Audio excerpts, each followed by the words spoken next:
Swastiastu. Selamat pagi. Pada kesempatan kali ini saya akan mempresentasikan proposal saya. Sebelum itu, izinkan saya memperkenalkan diri dulu. Perkenalkan, nama saya Komang Yunita Pernamasari, NIM 18011034 dari kelas Manajemen Reguler Suri. Nah, judul dalam proposal saya yakni Kinerja Keuangan dilihat dari GPM, NPM, ROA dan ROE perusahaan manufaktur di Bursa Efek Indonesia. Adapun pokok pembahasan yang saya akan bahas, yang pertama ada pendahuluan, yang kedua ada landasan teori, yang ketiga yakni metode penelitian. Yang pertama yang saya akan bahas yaitu latar belakang. Adapun yang melatar belakangi dalam penelitian saya yaitu tujuan dari suatu perusahaan adalah memperoleh laba atau profit. Nah, menurut Sketchkis dalam Putra tahun 2014 yang mengatakan bahwa laba itu merupakan ukuran dari kinerja suatu perusahaan ataupun pendapatan yang dikurangi dengan biaya tersebut. Selain itu, menurut Prasto dalam Anas Susanto tahun 2016 yang mengatakan bahwa laba itu merupakan kenaikan manfaat ekonomi dalam satu periode akuntansi berupa pemasukan atau penambahan akuntansi, kemudian penurunan kewajiban yang mengakibatkan kenaikan ekuitas yang berasal dari kontribusi penanaman modal. Laba ini diperoleh berdasarkan dari kinerja perusahaan. Nah, bagian dari kinerja perusahaan ini adalah kinerja keuangannya. Menurut Murawiyah tahun 2010, kinerja keuangan perusahaan itu merupakan satu di antara dasar penilaian mengenai kondisi keuangan perusahaan yang dapat dilakukan berdasarkan analisa terhadap rasio keuangan perusahaan. Nah, kinerja keuangan perusahaan ini dapat diketahui dengan melihat informasi-informasi yang menyangkut perubahan posisi keuangan dan hasil usaha melalui laporan keuangan. Nah, untuk menganalisis laporan keuangan itu dapat dilakukan melalui analisis rasio. Analisis rasio itu merupakan suatu kegiatan untuk mengukur kemampuan dalam suatu perusahaan. Jenis rasio itu ada berbagai macam, tapi dalam penelitian saya menggunakan analisis rasio, yakni rasio profitabilitas. Rasio profitabilitas itu merupakan rasio yang digunakan untuk mengukur kemampuan perusahaan dalam menghasilkan laba yang dihasilkan dari penjualan. Menurut Yanto dalam Didik Nurdiatmu, indikator faktor yang mempengaruhi dalam perhitungan rasio profitabilitas, yakni yang pertama ada gross profit margin, yang kedua ada net profit margin, yang ketiga return on asset, dan yang keempat adalah return on equity. Nah, subjek dalam penelitian saya ini yakni menggunakan perusahaan manufaktur subsektor makanan minuman yang terdaftar di Bursa Efek Indonesia. Alasan saya menggunakan perusahaan ini karena diproyeksi masih menjadi salah satu sektor andalan penopang perusahaan manufaktur dan ekonomi nasional.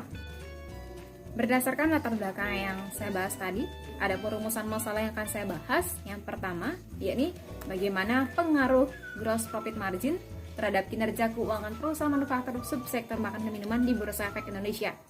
Yang kedua, bagaimana pengaruh net profit margin terhadap kinerja keuangan perusahaan manufaktur subsektor makanan minuman di Bursa Efek Indonesia. Yang ketiga, bagaimana pengaruh return on asset terhadap kinerja keuangan perusahaan manufaktur subsektor makanan minuman di Bursa Efek Indonesia. Yang keempat, bagaimana pengaruh return on equity terhadap kinerja keuangan perusahaan manufaktur subsektor makanan dan minuman di Bursa Efek Indonesia. Adapun tujuan penelitian saya, yang pertama yakni untuk mengetahui pengaruh gross profit margin terhadap kinerja keuangan perusahaan manufaktur subsektor makanan minuman di Bursa Efek Indonesia. Yang kedua, untuk mengetahui pengaruh net profit margin terhadap kinerja keuangan perusahaan manufaktur subsektor makanan dan minuman di Bursa Efek Indonesia. Yang ketiga, untuk mengetahui pengaruh return on asset terhadap kinerja keuangan perusahaan manufaktur subsektor makanan dan minuman di Bursa Efek Indonesia. Yang keempat itu untuk mengetahui pengaruh return on equity terhadap kinerja keuangan perusahaan manufaktur subsektor makanan dan minuman di Bursa Efek Indonesia. Adapun kegunaan penelitian dalam penelitian saya ini ada dua, manfaat teoritis dan manfaat aplikatif. Yang pertama, manfaat teoritis yaitu gunanya untuk menambah pengetahuan dan membuka wawasan bagi para pembaca. Kemudian menambah referensi ilmu manajemen keuangan mengenai analisis laporan keuangan. Kemudian manfaat aplikatifnya yakni sarana mengimplementasikan di lapangan. Kemudian yang kedua, sarana pengambilan keputusan. Kemudian landasan teori yang mendukung dalam penelitian saya yang pertama adalah kinerja keuangan. Kinerja keuangan merupakan prestasi yang dicapai oleh perusahaan pada saat tertentu dengan menggunakan perhitungan. Nah, pengukuran kinerja sangat penting dilakukan untuk menilai efektivitas dan efisiensi perusahaan.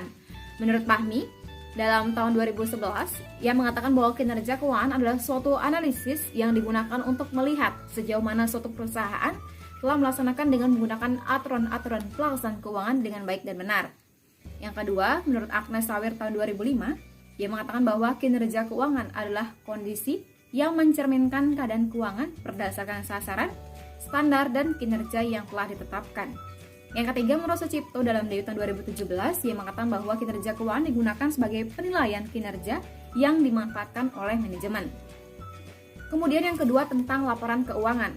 Laporan keuangan adalah hasil akhir dari proses pencatatan dan perhitungan yang berisi ringkasan dari transaksi-transaksi keuangan selama periode tertentu. Menurut Kasmir tahun 2014 yang mengatakan bahwa laporan keuangan adalah laporan yang menunjukkan kondisi keuangan perusahaan pada saat ini atau dalam suatu periode tertentu. Nah, menurut Kasmir 2014 ada 5 jenis laporan keuangan. Yang pertama, laporan neraca. Yang kedua, laporan laba rugi. Yang ketiga, laporan perubahan modal. Yang keempat, laporan arus kas. Dan yang kelima, laporan catatan atas laporan keuangan. Kemudian yang ketiga, tentang rasio keuangan. Menurut James C. Van Horn dalam Kasmir 2010, ia mengatakan bahwa rasio keuangan adalah indeks yang menghubungkan dua angka akuntansi dan diperoleh dengan membagi satu angka dengan angka lainnya. Nah, menurut Munawir tahun 2007, yang mengatakan bahwa rasio keuangan adalah laporan keuangan sebagai rasio yang menggambarkan suatu hubungan atau perbandingan antara suatu jumlah dengan jumlah lainnya dengan menggunakan alat analisa yang berupa rasio. Kemudian yang materi selanjutnya tentang gross profit margin. Menurut Kasmir 2010, ia mengatakan bahwa laba yang relatif terhadap perusahaan dengan cara penjualan bersih dikurangi harga pokok penjualan. Rumus dari GPN itu adalah laba kotor dibagi penjualan dikali 100%. Kemudian yang selanjutnya adalah net profit margin. Menurut Kasmir 2010, bahwa net profit margin itu adalah ukuran keuntungan dengan membandingkan antara laba setelah bunga dan pajak dibandingkan dengan penjualan. Rumusnya adalah laba bersih setelah pajak dibagi penjualan dikali 100%. Kemudian ada return on asset. Menurut Sutrisno dalam M. Setiadi Hartoko tahun 2013, yang mengatakan bahwa ROA itu adalah ukuran kemampuan perusahaan dengan menghasilkan laba bersih dengan semua aktiva yang dimiliki oleh perusahaan. Rumusnya adalah laba bersih setelah pajak dibagi total aktiva dikali 100%. Kemudian terakhir ada return on equity, di mana menurut Sugiono dalam Slamet Heriwinarno tahun 2019, yang mengatakan adalah ROE itu merupakan pengukuran tingkat pengembalian dari bisnis atau seluruh modal yang ada. Rumusnya itu adalah laba bersih setelah pajak dibagi dengan penjualan dikali 100%. Kemudian yang selanjutnya adalah keterkaitan antar variabel dalam penelitian saya, di mana variabelnya itu adalah kinerja keuangan yang dipengaruhi oleh yang pertama ada gross profit margin. Pengaruh GPN terhadap kinerja keuangan dalam gross profit margin dikatakan oleh Siti Nurhaliza tahun 2020, Nanda Budi tahun 2013, dan Didi tahun 2020 yang mengatakan bahwa GPM itu berpengaruh positif terhadap kinerja keuangan. Kemudian yang kedua ada net profit margin. Nah, pengaruh net profit margin terhadap kinerja keuangan perusahaan dikatakan oleh Siti Nurhaliza tahun 2020, Saragi Oktaviani Arianti tahun 2015, dan Pipit tahun 2020 yang mengatakan bahwa pengaruh NPM itu pengaruhnya sangat positif dan signifikan terhadap kinerja keuangan. Kemudian yang ketiga ada return on asset. Nah, di mana pengaruhnya itu dikatakan oleh Siti Nurhaliza tahun 2020 memiliki pengaruh yang positif terhadap kinerja keuangan. Tetapi menurut Erni dan kawan-kawan tahun 2019 bahwa ROA itu tidak memiliki pengaruh yang signifikan dan positif terhadap kinerja keuangan. Kemudian menurut Vivi tahun 2020 bahwa ROA ini memiliki pengaruh yang positif terhadap kinerja keuangan. Kemudian yang keempat ada return on equity. Nah, pengaruhnya menurut Krishna Samiter tahun 2015, menurut Nanda Budi tahun 2013, dan Ina Baidi tahun 2020, ia mengatakan bahwa ROE itu memiliki pengaruh yang positif dan signifikan terhadap kinerja keuangan. Kemudian selanjutnya adalah kerangka pemikiran. Dalam penelitian saya ini, kerangka pemikirannya itu bagaimana gross profit margin, net profit margin, return on asset, dan return on equity itu mempengaruhi kinerja keuangannya.